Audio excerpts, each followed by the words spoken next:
si kayak gini nih, si Ivin tuh ngapain gitu ya, di samping dia kayak lagi Katanya ada ngomong 2 sama suaranya. orang, nanti senyum-senyum Katanya ada 2 sendiri, suaranya. ketawa sendiri. Iya, Dia bergema. merhatiin kita atau enggak sih sebenarnya Ivin ini lagi pacaran, lagi apa? Atau si Ivin tuh kenapa ya rambutnya panjang gitu? Kenapa nggak dipendekin rambutnya biar lebih ganteng? Kenapa rambutnya si Ivin tuh rambutnya nambah ya panjang 2 cm itu. Orang-orang yang padat penduduk ya, rumah dempet-dempetan, jaraknya dekat, barang baru aja tangganya dia tahu, itu mempengaruhi sekali rasa ingin tahunya menjadi lebih gede, jadi pengen tahu masyarakat dalam situasi tertentu. Nah, keanggotaan individu dalam kelompok dan perubahan nilai-nilai sosial. Perilaku Aduh, sosial sakitnya anakku ya. beneran. Perilaku itu terjadi dalam situasi sosial. Misalnya kita ada di tanah Melayu, ya, tingginya berapa, ya, itu adalah faktor-faktor biologis yang dipandang, gitu, ya, dan itu diturunkan secara genetika. Nah, menurut perspektif evolutiologis ini disebabkan karena karakteristik yang menarik seperti wajah simetris, bentuk tubuh yang bagus, kulit bersih, rambut indah, itu dikaitkan dengan kapasitas reproduksi. Luar dari individu yang bisa dilihat, dianggap sebagai wakil dari kesehatan dan kekuatan dari yang tidak bisa dilihat. Jadi kalau kita udah lihat dia bersih, dia cakep, dia bisa di ini, itu merupakan keterwakilan dari bagian dari dalam tubuh yang tidak bisa kita lihat. Jadi kita menilainya dari luarnya saja. Topiknya itu ada prestasi dan performa tugas. Contoh pernyataan khusus yang dapat diselidiki dalam topik tersebut, faktor yang menentukan prestasi dan motivasi dalam performa di sekolah. Kalau misalnya berupa sikap dan perubahan sikap, contohnya adalah apa hubungan antara sikap politik dengan tingkah laku dalam pemungutan suara.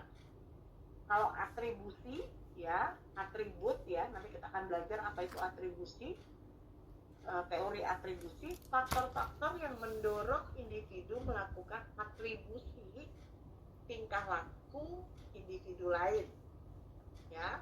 Kemudian proses kognitif, bagaimana individu menggolongkan atau mengkategorisasikan karakteristik kepribadian orang lain.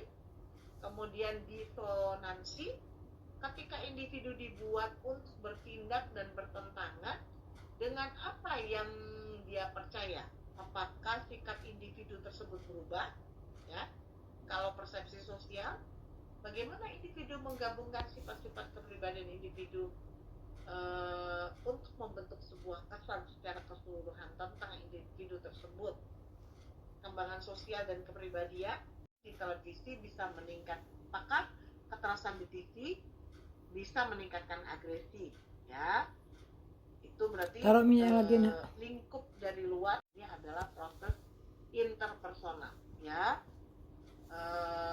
Ada yang namanya riset cross-kultural, ada yang namanya crowding dan jarak interpersonal, ada yang namanya psikologi lingkungan dan kependudukan, ada yang namanya proses di dalam kelompok itu sendiri, ada yang namanya isu etnis dan rasial yang ada di dalam kelompok. Nah, ini adalah ruang lingkup psikologi sosial. Menurut Hoffman dan Goff dalam Sarwono, ada 4 analisis dalam psikologi sosial. Yang pertama adalah intrapersonal, merupakan proses psikologi yang terjadi dalam individu dalam proses pengorganisasian pengalaman dan lingkungan sosial. Hal ini bisa dilihat dalam penelitian tentang keseimbangan kognitif atau cognitive balance dan skema kognitif. Yang kedua, interpersonal situasi, dan situasi tadi intrapersonal, ya. Sekarang interpersonal merupakan tingkat analisis interaksi individu dalam situasi tertentu. Dengan fokus penelitian adalah satu situasi dan kondisi yang terjadi pada masing-masing individu.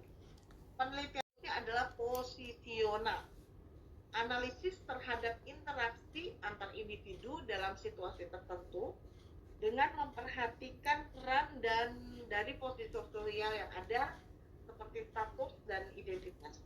Nah, penelitian tentang ini Michner dan Delamater terdapat 4 fokus utama psikologi sosial. Yang pertama, pengaruh individu terhadap individu lain, pengaruh kelompok terhadap individu anggotanya, pengaruh individu terhadap kelompoknya. Kalau yang kedua, diri kelompok mempengaruhi individu. Yang ketiga, individu mempengaruhi kelompok. Yang keempat, pengaruh satu kelompok terhadap kelompok lainnya.